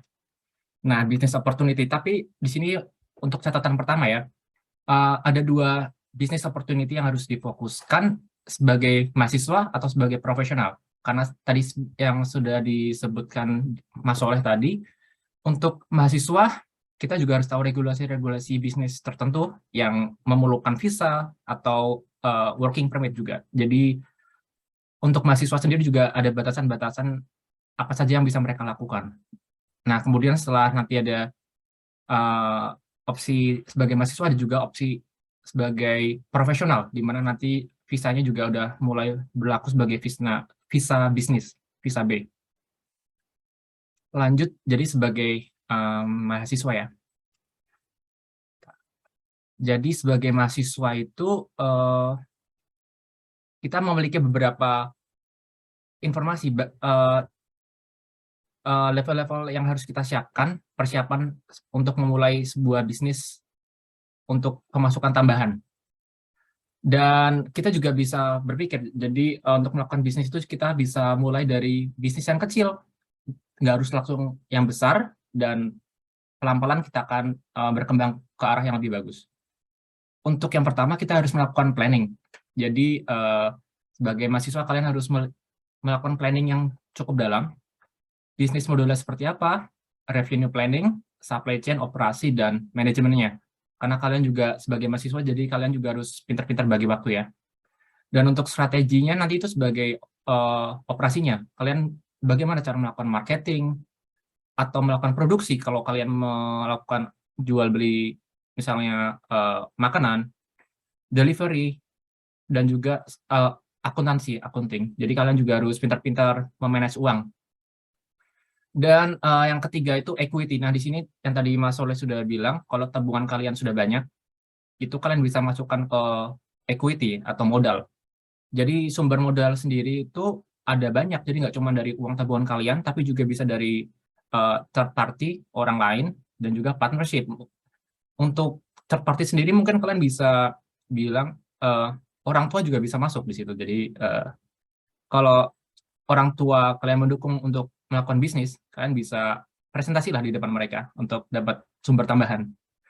Kemudian eksekusi. Jadi bagaimana cara kalian melakukan bisnisnya, operasi setiap harinya, dan yang terpenting adalah manajemen waktu. Dikarenakan kalian juga mahasiswa, apalagi yang berkuliah di jurusan teknik dan kedokteran yang memerlukan waktu lama di lab untuk melakukan riset. Jadi kalian harus pintar-pintar memilih bisnis yang akan kalian lakukan. Ada beberapa bisnis yang sudah dibahas sedikit tadi sama Mas Soleh di depan. Nah, di sini saya tambahkan sedikit juga ya. Jadi ada 4 opportunity yang bisa kalian pilih menurut saya pribadi. Itu yang pertama yang cukup mudah adalah content creator. Jadi kalian bisa melakukan content creator di berbagai macam platform seperti YouTube, Instagram, TikTok, dan Photostock. Jadi content creator sendiri ini bisa berbagai macam. Kalian bisa jadi reviewer, kalian review barang-barang atau makanan di Thailand atau apapun lah itu yang bisa di-review, kemudian vlogging kehidupan sehari-hari kalian. Jadi di Thailand sendiri masih jarang ya, kalau yang di mahasiswa di luar negeri di daerah lain, mereka banyak yang melakukan vlogging dan cukup terkenal. Mungkin kalian udah tahu Jeremy Pauline yang dulu tinggal di Jepang, jadi mereka melakukan vlogging hampir setiap harinya di sana dan jadi terkenal. Kemudian traveling dan juga sinematografi. Jadi dari semua ini kalian bisa jadi content creator di YouTube, Instagram, dan TikTok, dan kalian bisa mendapatkan pemasukan tambahan dari AdSense. Kemudian untuk Photostock sendiri mungkin kalian masih jarang yang tahu, tapi ini udah mulai jadi sumber pemasukan tambahan yang menarik. let's say kalian suka fotografi dan kalian juga ada skill fotografi yang cukup bagus. Jadi kalian menghasilkan foto-foto yang bagus itu bisa di-upload di Photostock. Nah, nanti ada orang-orang yang akan beli foto kalian di situ dan mereka akan gunakan sebagai sumber tambahan untuk marketing mereka. Jadi kalian cukup modal kamera dan skill editing, lalu kalian tinggal upload di Photostock dan ditunggu saja, mungkin ada yang beli nanti. Kemudian untuk bisnis jasa sendiri ada banyak nih, tadi Mas Soleh sudah share sedikit, ada makanan food tadi, ada translator, ada tutor juga, guru les. Kemudian yang bagi kalian yang memiliki skill desain dan editing, kalian bisa juga tuh banyak banget request teman-teman. Jadi kebetulan banyak teman-teman Thailand yang kadang-kadang request untuk desain dan editing logo ataupun foto mereka. Jadi itu sumber pemasukan tambahan yang mudah. Jadi kalian cukup edit duduk di depan laptop dan pemasukan akan masuk secara otomatis. Kalian juga bagi yang cukup ahli di makeup, kalian bisa jadi makeup artist karena berbarengan dengan banyak event-event di Thailand karena kondisi COVID yang sudah mulai mereda. Itu banyak tuh ya influencer-influencer atau orang-orang yang foto-foto di daerah Bangkok atau daerah-daerah turis lainnya. Mereka membutuhkan makeup artist, jadi mereka jauh-jauh datang, let's say dari Bangkok ke Pattaya atau dari Pattaya ke daerah lainnya. Itu mereka jauh-jauh hanya cukup foto. Mereka butuh makeup yang bagus doang. Jadi itu tren yang ada di Thailand sekarang.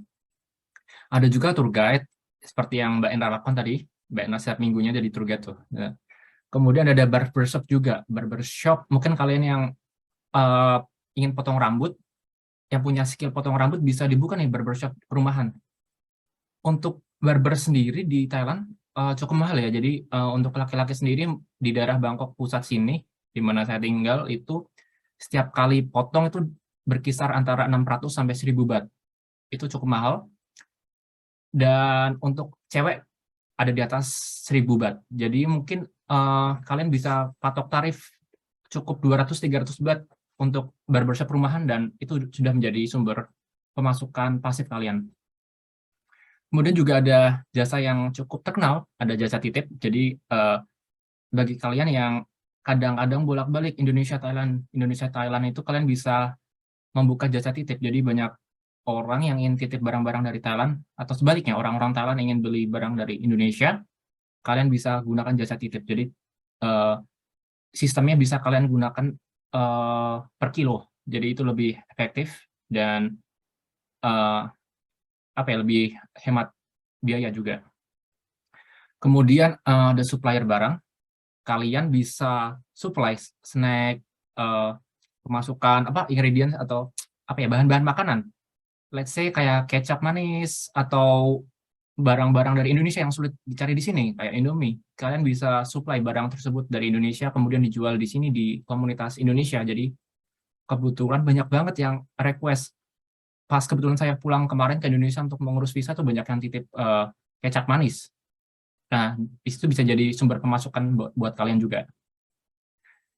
Untuk clothing dan elektronik, nah, untuk clothing sendiri, baju-baju itu kalian pasti tahu kan di Thailand sini cukup ramai, dan orang-orang yang datang ke Thailand itu banyak yang belanja di mall-mall di Thailand, karena lebih murah katanya dibanding Indonesia. Kalian bisa bawa barang-barang tersebut ke Indonesia, beli di sini, dijual lagi di Indonesia. Itu bisa jadi sumber tambahan juga. Kemudian untuk elektronik itu lebih murah juga karena di sini juga pajaknya VAT-nya bisa diklaim kembali sebesar 7%. Jadi kalian bisa beli barang lebih murah di sini, kemudian dibawa pulang ke Indonesia. Kemudian Thailand juga terkenal dengan beauty produknya. Cuman karena di Indonesia industri beauty produknya mulai bangkit, jadi mungkin untuk sekarang lebih susah ya karena banyak produk-produk di Indonesia yang lokal. Tapi bagi kalian yang tertarik, kalian bisa melakukan distribusi beauty produk dari Thailand ke Indonesia. Kemudian ini yang saya lakukan pribadi nih, jadi second hand trader. Jadi kadang-kadang saya juga hunting sneakers yang bagus, yang ada di sini yang limited edition, kemudian dijual lagi ke teman-teman yang tertarik. Jadi kalian bisa manfaatkan networking kalian, cari sumber-sumber barang-barang apa yang limited edition, second hand, dan orang-orang yang tertarik, jadi bisa jadi sumber pemasukan tambahan. Ini berlaku juga buat kebutuhan mahasiswa, jadi seperti yang di kampus saya lakukan itu di AIT, banyak sekali kita punya marketplace di Facebook itu kayak barang-barang bekas AIT, itu kalian bisa melakukan jual beli, jadi kalian jual barangnya lalu dijual lagi ke orang yang lain, itu bakal menarik. Kemudian elektronik masih sama, banyak juga mahasiswa yang mencari elektronik bekas seperti rice cooker, TV, pemanas air, itu masih sangat sangat ramai. Jadi kalian bisa jual beli bekas untuk dijual lagi di sekitar kampus. Kemudian sebagai profesional nih, jadi ini ada beberapa peningkatan ya, karena sebelumnya sebagai mahasiswa kalian ada batasan-batasan, termasuk batasan di visa dan working permit. Sebagai profesional kalian sudah memiliki itu, jadi kalian harus sudah memiliki visa, memiliki working permit juga. Planning, strategi, dan equity atau modal. Pasti modal kalian lebih besar sebagai profesional, kalian harus melakukan planning dan strategi yang lebih bagus juga.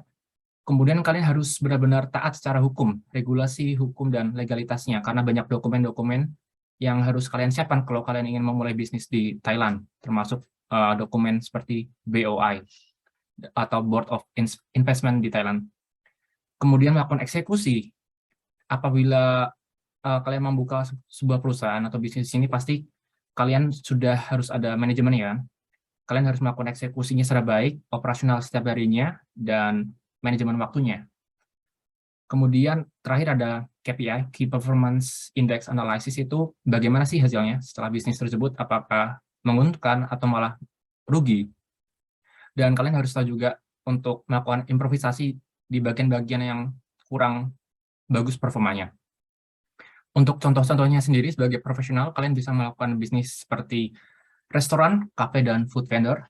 Karena di sini saya sebagai orang Indonesia yang kangen masakan Indonesia nih, masih jarang di Thailand, kalian bisa buka restoran, kafe, dan food vendor tentang makanan Indonesia, minuman Indonesia, dan snack-snack Indonesia kayak let's say wedang ronde atau bajigur dan lain-lain. Itu mungkin bakal ramai di Indonesia, karena saya sendiri belum pernah lihat ada restoran Indonesia yang besar di Thailand. Kemudian bagian kalian yang ingin memulai lebih serius skill fotografi kalian, sebagai mahasiswa kalian punya skillnya, sebagai profesional kalian udah punya modalnya, nah kalian bisa buka fotografi studio. Karena di Thailand sendiri juga ramai banget nih untuk lokal dan foreigner. Banyak sekali event-event seperti lulusan, wisuda, itu hampir setiap orang, pas di kelulusan saya kemarin itu, hampir setiap orang mereka hiring, menyewa fotografer. Jadi itu sumber pemasukan yang cukup banget. Jadi dalam sehari mereka bisa mendapatkan sekitar 30.000 baht. Jadi itu pemasukan yang lumayan sekali untuk fotografi. Kemudian ada reseller dan consignment. Kalian bisa cari tadi yang seperti saya bilang tadi, adalah barang-barang limited edition seperti sepatu, tas, kaos, jam tangan, dan lain-lain yang bisa kalian jual ulang. Misalnya kalian bisa beli di Thailand dengan harga retail, kalian bisa jual di harga yang lebih tinggi nanti. Kemudian ada startup company, di sini lebih sedikit lebih serius ya, karena startup company sendiri memerlukan regulasi yang cukup ketat di Thailand. Sini ada minimal investasinya. Tetapi apa sih yang nggak mungkin? Jadi siapa tahu kalian bisa mendirikan perusahaan startup di Indonesia sini, di Thailand sini. Apapun yang berasal dari ide dan hobi dan passion kalian bisa dijadikan sebagai bisnis startup. Kemudian, terkait startup company itu ada teman saya yang membuka page di Facebook tentang alam. Cukup konten kreator tentang alam di Thailand, dan itu followernya udah hampir 500.000. Jadi bisnis yang bagus juga kalau kalian mulai serius di bidang startup. Kemudian ada ekspor dan import. Jadi ada barang-barang khusus yang kalian bisa jual dengan volume besar antara Thailand dan Indonesia atau sebaliknya, yang memiliki nilai yang besar. Let's say seperti di Thailand sendiri kan terkenal dengan otomotifnya. Jadi kalian bisa melakukan ekspor order deal spare part otomotif dari Thailand ke Indonesia dikarenakan pasar di Thailand sendiri lebih besar dibandingkan Indonesia, dan banyak produsen-produsen otomotif itu melakukan produksi di Thailand dan didistribusikan ke seluruh Asia Tenggara termasuk Indonesia. Jadi kalian bisa ambil kesempatan ini untuk mencoba bisnis ekspor dan impor. Kemudian untuk investment opportunities. Jadi untuk bisnis sendirian beda pemasukannya, dan investment sendiri ini lebih ke arah pemasukan pasif yang memiliki resiko lebih tinggi dibandingkan bisnis ya. Jadi untuk pembukaan, do your own research atau DYOR. Dan perlu dicatat bahwa saya tidak pernah memberikan sugesti atau pemasukan finansial ataupun nasihat finansial kepada kalian untuk melakukan investasi pada sesuatu. Semuanya berdasarkan pada pengalaman pribadi saya. Pertama nih, stock market. Jadi saham. Mungkin kalian di sini ada beberapa tuh yang udah main saham, kayak Pak Presidennya Mas Aziz, Mbak Enra juga, ada beberapa juga teman-teman yang saya tahu di Permita mereka sudah melakukan investasi di saham. Nah, untuk memulai investasi saham itu kalian perlu membuka akun khusus dari bank tertentu. Kalian juga bisa melakukannya di Thailand sini. Tapi untuk saran saya sendiri, kalian bisa melakukan membuka akun dari Bank Indonesia, kemudian melakukan trading di Indonesia, karena kalian pasti lebih tahu lebih dalam tentang pasar di Indonesia dibandingkan dengan pasar di Thailand, termasuk kondisi-kondisi perusahaannya.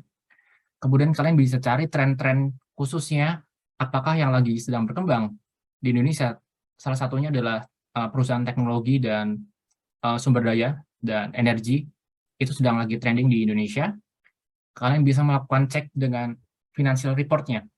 Kalian harus bisa baca financial report-nya sebuah perusahaan. Kalian harus tahu pemasukan dari mana, investasinya dari mana, pengeluaran mereka. Kemudian kalian harus tahu juga berita-berita terbaru, karena setiap berita yang ada di TV nasional, di koran, atau pun di website itu pasti akan berpengaruh di pasar dan berpengaruh juga pada harga dari saham tersebut. IPO atau Initial Public Offering itu adalah kesempatan bagus untuk membeli. Jadi pengalaman saya pribadi, jadi kebetulan saya pernah ikut IPO di Bukalapak, di Tokopedia, dan Gojek, Goto. Itu saya ikut IPO-nya, saya beli sahamnya di harga pembukaan, kemudian saya jual setelah setelah meningkat di titik tertentu untuk mendapatkan return dan keuntungan, kemudian saya lepas. Jadi kalian harus tahu dulu goal atau tujuan kalian. Kalian itu holder atau trader.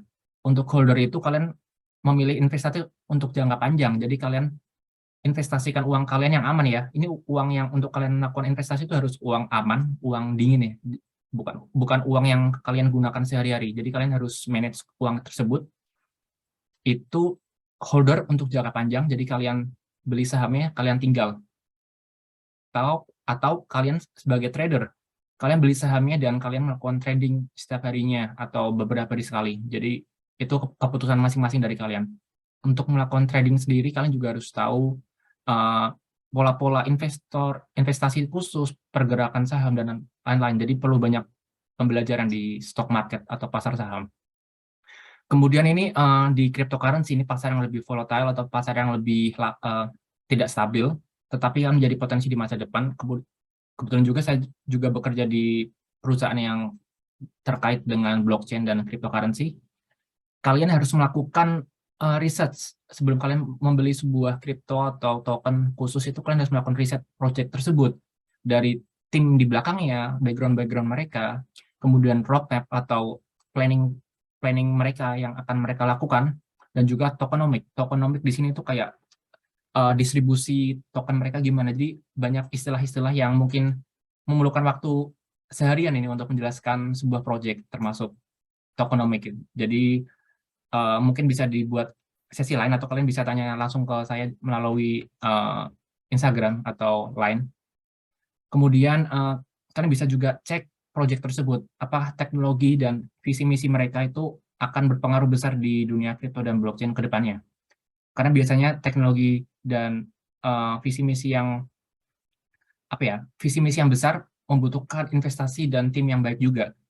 Apabila sebuah proyek itu memiliki teknologi yang terbatas, tapi memiliki visi dan misi yang ambisius, tanpa didukung dengan investasi dan tim yang bagus juga, itu akan tidak baik. Jadi kalian harus benar-benar hati-hati dengan sebuah proyek, karena banyak juga proyek-proyek termasuk proyek lokal di Indonesia yang banyak memakan korban karena mereka bisa disebut sebagai bodong di Indonesia juga. Lalu kembali lagi, definisikan tujuan kalian. Kalian tuh holder atau trader. Untuk holder, kalian tinggal uang kalian buka dalam jangka waktu 6 bulan, setahun, 2 tahun, 3 tahun. Lalu kalian jual, atau kalian melakukan trading untuk setiap harinya. Jadi kalian harus buka aplikasi dan harus buka chart atau atau tabel-tabel investasi setiap harinya. Jadi kalian harus punya waktu luang untuk itu. Kemudian untuk angel investor, jadi kalian udah punya uang, kalian ragu untuk melakukan investasi di saham atau kripto, kalian bisa melakukan investasi di perusahaan-perusahaan yang menurut kalian itu bagus dan punya potensi. Jadi kalian cukup melakukan networking, kalian grow your circle, perluas circle pertemanan kalian, cari orang yang memiliki latar belakang yang bagus, itu kalian bisa menemukan sebuah potensi, sebuah bisnis yang bagus untuk kalian investasikan di situ uangnya. Ini memerlukan MOU dan kontrak dan lain-lain, tapi untuk resiko lebih kecil dibandingkan dengan saham ataupun cryptocurrency. Kemudian ini yang lagi trending, karena dunia sedang menghadapi krisis ekonomi, ada resesi di mana-mana, kemudian ada inflasi juga yang sudah memakan beberapa negara, seperti Sri Lanka itu yang inflasinya mencapai 130% atau 3 digit. Itu nilai emas dan perak itu semakin meningkat karena orang-orang tuh mulai ragu dengan pasar saham, pasar kripto, dan juga dengan uang currency, mata uang negara masing-masing. Mereka tuh mulai ragu dan mereka beralih kembali ke investasi emas dan perak. Jadi kalian harus sering update nih perkembangan dunia, kayak perang di Ukraina, krisis energi, kemudian interest rate atau suku bunga di Amerika, ataupun yang di berita-berita yang di-share di website finansial tuh kalian harus update setiap hari. Dan kemungkinan investasi emas dan perak itu akan semakin besar nilainya apabila kalian membelinya di bentuk batangan bar. Jadi untuk batangan sendiri kalian beli dan kalian simpan di personal storage kalian untuk kebutuhan emergency suatu waktu. Dikarenakan apabila kalian membeli emas ataupun perak dalam bentuk batangan dan kalian simpan di bank, ada beberapa negara di dunia yang mereka sedang mengalami krisis cukup berat dan bank-bank mereka itu tidak boleh menarik uang ataupun emas ataupun cadangan perak. Jadi lebih amannya kalian bisa melakukan investasi emas dan kalian simpan sendiri. Mungkin karena waktunya juga udah mulai mepet, segitu aja sih dari saya. Mungkin bisa langsung ke sesi tanya jawab gitu. Thank you. Oke, terima kasih Mas Wing. Luar biasa nih teman-teman, tadi pemaparan dari Mas Wing tentang bagaimana sih ketika kita punya tabungan yang banyak nih teman-teman, udah beasiswa sisa-sisa, apalagi part-time nambah-nambah gitu ya Mas ya. Nah ini ada beberapa pertanyaan di chat box, dan teman-teman juga yang mau bertanya secara langsung bisa juga raise hand ya. Pertanyaan pertama ini sebelumnya dari Pak Adikbud, Pak Sony izin pamit karena ada kegiatan online, jadi live semuanya, semoga kegiatannya lancar. Terima kasih Bapak sudah bergabung bersama kami, walaupun kita belum sempat foto bersama ya teman-teman, nggak apa-apa. Oke, ini pertanyaan pertama Mas Wing. Dari Mas Aziz, bagaimana cara membuka akun sekuritas di Thailand dan investasi di Thailand, apakah potensial? Terima kasih. Nah, untuk akun sekuritas sendiri di Thailand itu kalian harus buka bank. Kalian bisa pilih SCB, Kasikorn, ataupun bank-bank yang mereka punya sekuritasnya. Karena nggak semua bank di Thailand tuh punya sistem sekuritas untuk investasi saham. Jadi kalian harus pilih bank yang bagus. Kalian harus juga teliti bunga-bunganya, dan fee-nya. Jasa, karena kebetulan beberapa bank di Thailand itu menarik fee yang lebih besar dibandingkan dengan yang ada di Indonesia. Jadi misalnya kalian jual saham, mereka akan menarik fee sebesar berapa persen. Nah, kalian tuh harus hati-hati juga dengan kontrak-kontrak yang ada di bank tersebut, karena banyak fee yang tersembunyi. Jadi kalian harus betul-betul baca klausal dan kontrak yang ada sebelum membuka akun sekuritas. Dan cukup itu kok, cukup bawa paspor, buka bank, dan kalau kalian mahasiswa, kalian cukup butuh surat keterangan kalian masih kuliah, atau kalian yang sudah bekerja cukup bawa working permit ke bank tersebut. Sama seperti kayak buka tabungan gitu ya maksudnya, Betul gimana sekali. juga sekuritasnya ya. Oke, ini tadi ada pertanyaan terlewat, mohon maaf, dari Santi Widiawati. Kak mau bertanya, pengalamanku apply startup di Indonesia, dia lebih prefer untuk universitas favorit di Indonesia. Sekarang kakak full time di salah satu startup di Bangkok, boleh spill nggak Kak cara masuk startup dengan background universitas yang mempengaruhi saat apply? Terima kasih, silakan Kak Wi.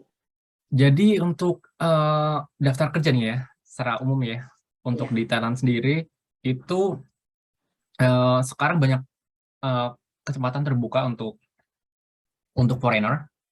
Jadi mereka banyak mencari orang asing untuk bekerja di Thailand karena kebetulan Thailand juga sudah mulai gencar-gencar melakukan promosi investasi di negaranya.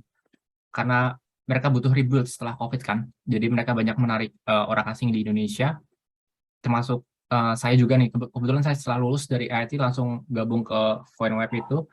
Untuk cara-cara masuknya sih kalian harus benar-benar itu ya, persiapkan dengan detail, karena kita akan kerja di negara orang nih. Dan kalian harus paham posisinya seperti apa, perusahaannya seperti apa, dan apa yang bisa kalian tawarkan ke perusahaan tersebut. Let's say kalian posisinya ada di marketing, tapi kalian skill-nya dan jurusannya ada di research misalnya, itu nggak masuk. Jadi mereka benar-benar preferensi ke orang yang memiliki skill langsung yang cocok dengan job opportunity yang mereka buka itu. Jadi kalian harus benar-benar saring ya, karena banyak juga perusahaan startup di Thailand sini mereka buka itu untuk fresh graduate, kebanyakan mereka buka untuk internship-nya atau untuk magang. Dan untuk full time sendiri mereka lebih mencari ke arah mid to senior position. Jadi mungkin buat kalian yang magang, tips dari saya kalian bisa magang dulu sebanyak mungkin di perusahaan-perusahaan di Thailand untuk membangun CV kalian. Kemudian setelah kalian cukup siap, kemudian kalian bisa apply untuk full time ke perusahaan tersebut atau perusahaan yang kalian inginkan. Dan itu harus sesuai dengan posisinya. Jadi jangan kalian asal apply, karena banyak nih ada website apply pekerjaan di Thailand kan. Kalian apply di situ, klik-klik semuanya.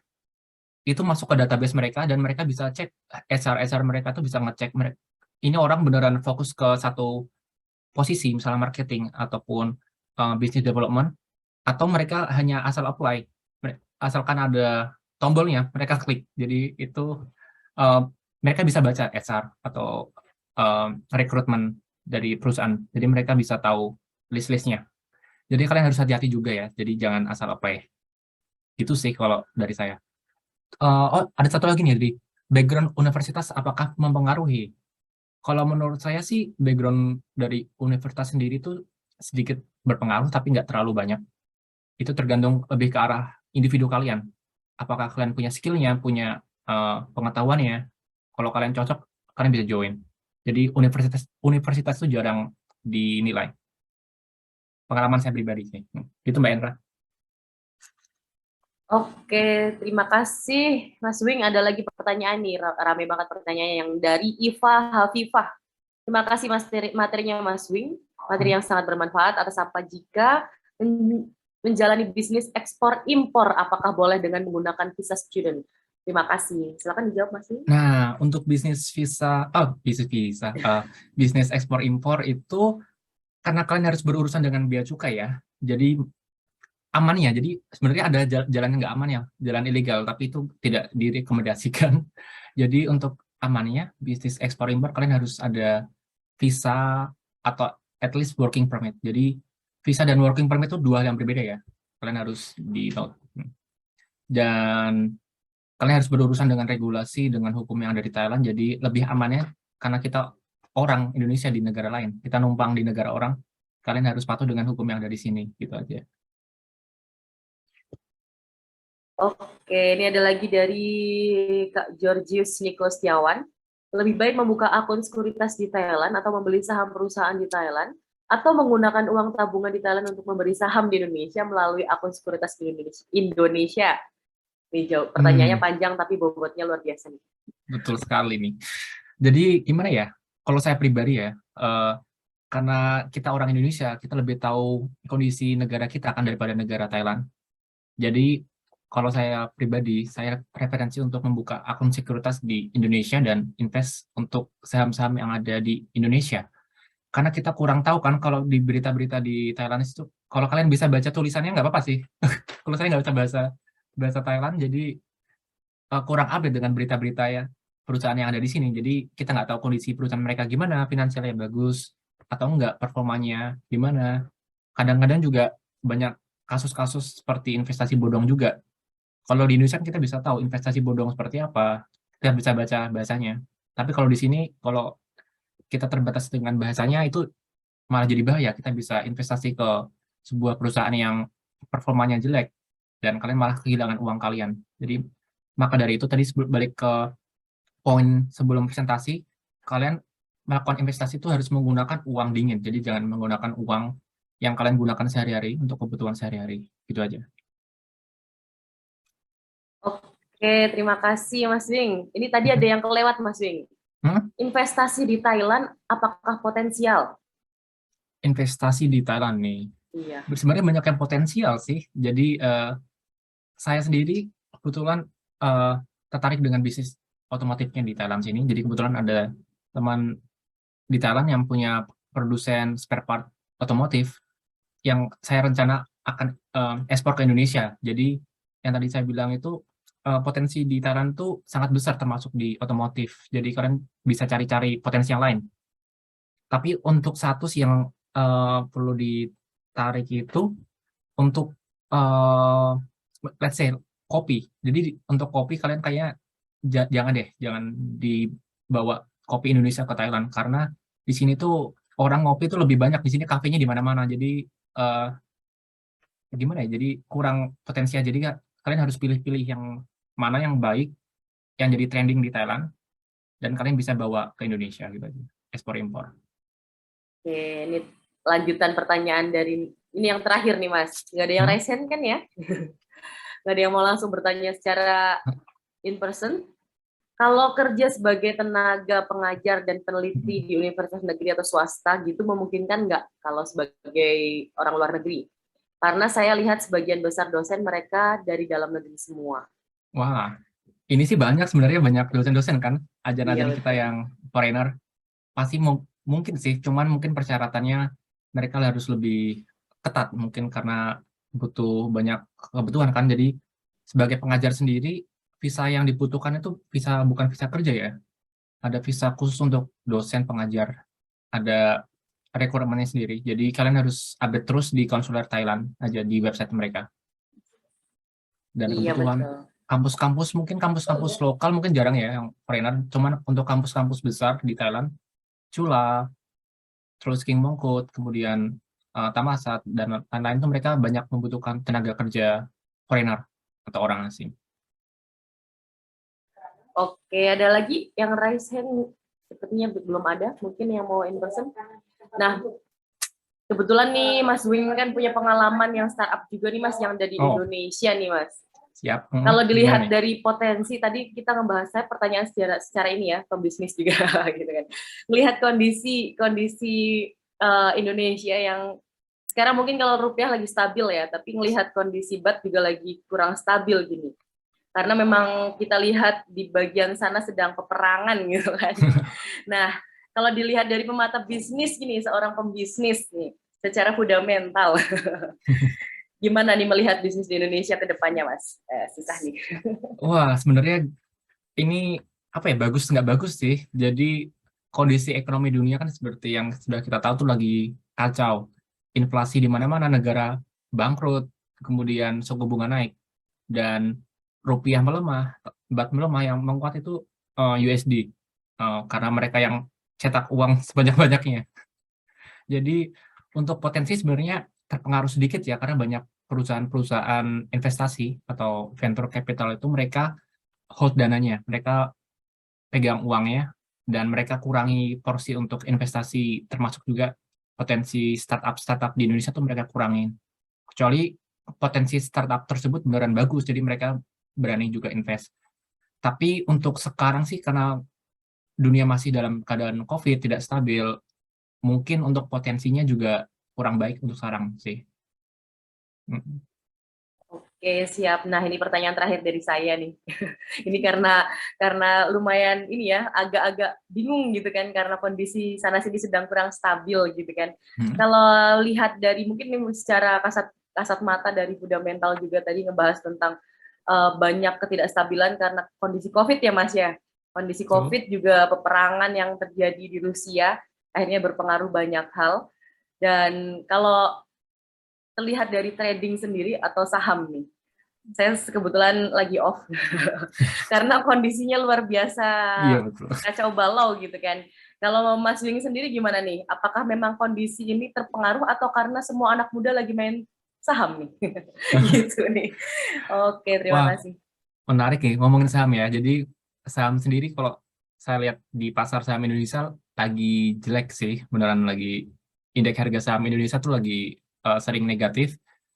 Jadi dan perlu dilihat juga, ada riset juga, ada data-data kalau investor saham di seluruh dunia tuh banyak yang keluar. Jadi mungkin nggak cuma Mbak Endra ya, jadi di seluruh dunia tuh lagi banyak keluar karena kondisi yang tidak stabil.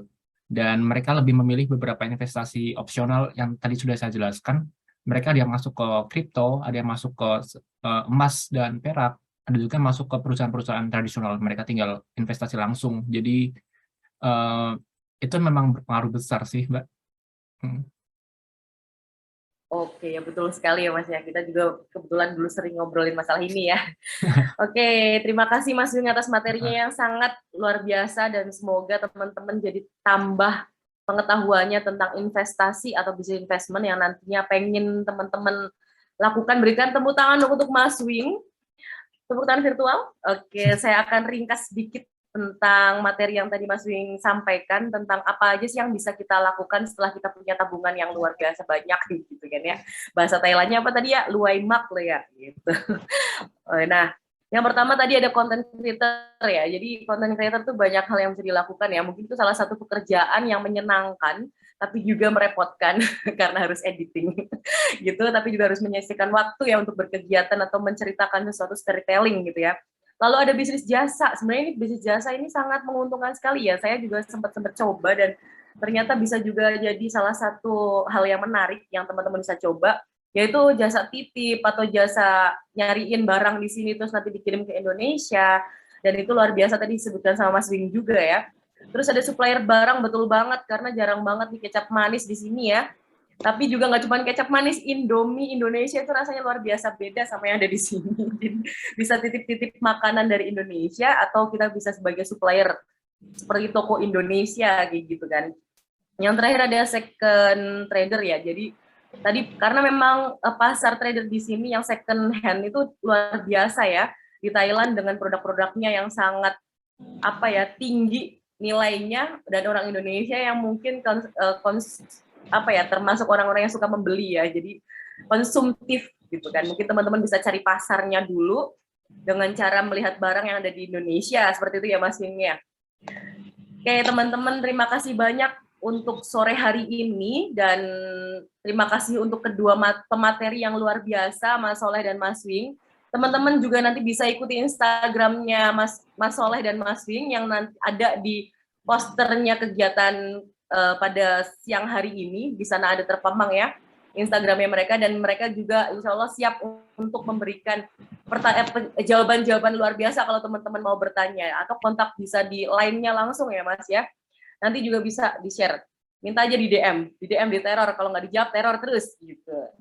Oke, tapi saya ingin tutup hari ini dengan pantun nih, orang Indonesia harus punya pantun sebelum menutup ya. Pergi ke Krungtep, jalan-jalannya ke Catucak, ya gitu ya, ya mana nih? Nah, hari ini materinya mantep, dibikin mantep, penuh bobot dan asyik pula. Nah, terima kasih untuk pemateri yang luar biasa Mas Oleh dan Mas Wing. Terima kasih semuanya. Saya kembalikan ke MC. Saya Endra undur diri. Wabillahi taufiq wal hidayah. Wassalamualaikum warahmatullahi wabarakatuh. Silahkan Mas Dika. Mungkin foto bersama. Oke, terima kasih Mbak Endra sudah memandu sesi diskusi kita dengan sangat-sangat luar biasa. Terima kasih juga untuk Mas Wing dan Mas Oleh untuk materinya. Mungkin sekarang kita foto bersama dulu mungkin ya. Teman-teman bisa on cam. Mungkin yang masih off kita on cam dulu, kita foto bersama.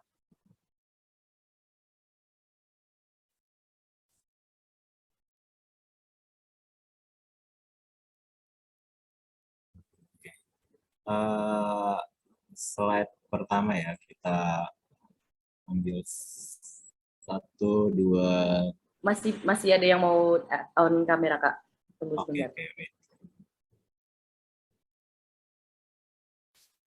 Oke, kita hitung 5 ke mundur aja Kak, biar nanti pada siap. Oke. Slide 1 ya.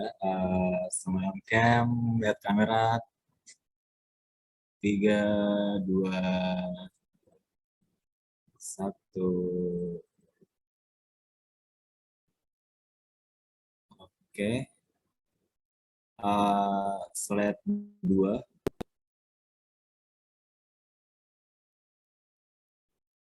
Oke. Slide kedua. 3, 2, 1. Oke.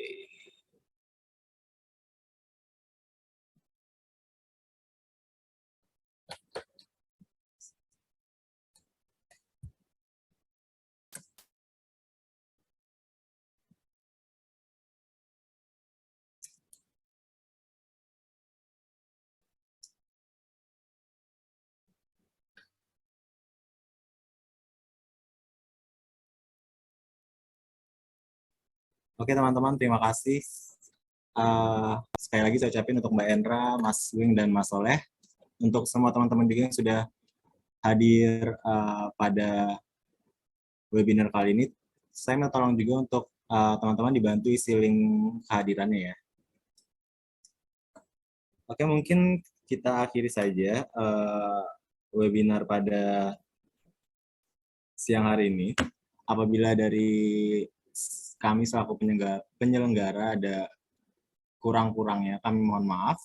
Kita bertemu lagi di webinar dari Permita selanjutnya. Wabillahi taufiq wal hidayah. Wassalamualaikum warahmatullahi wabarakatuh. Terima kasih teman-teman.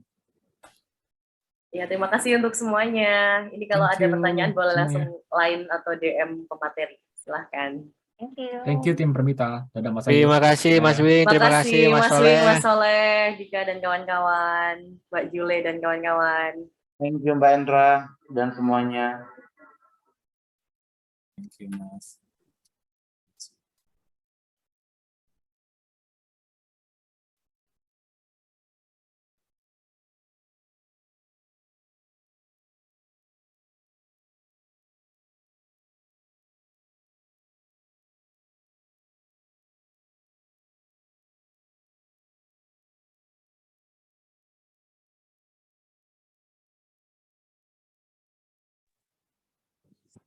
Tes.